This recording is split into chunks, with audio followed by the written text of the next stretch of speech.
মন্ডলের বড় ছেলে মোহাম্মদ আকাশের পক্ষ থেকে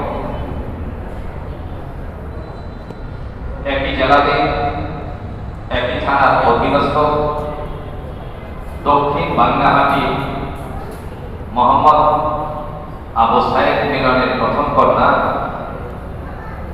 মোসাম্মদ মারুফা সুলতানা মিমের কাছে 3 লক্ষ টাকা দেন মহর কার্য করিয়া 1 লক্ষ টাকা ওসব ফি 2 লক্ষ টাকা বাকি রাখিয়া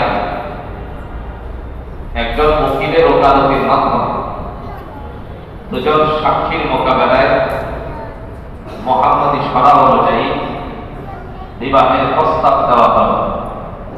এতে আপনি রাজি? মেয়ের পক্ষ থেকে ইখতিয়ার গ্রহণ করে ওনার বাবার কাছে অর্থাৎ আবু সাইদ মিলনের কাছে বিবাহের প্রস্তাবনামা পেশ করা। আপনি রাজি? আলহামদুলিল্লাহ। গাজীপুর জেলাধীন শ্রীপুর উপজেলা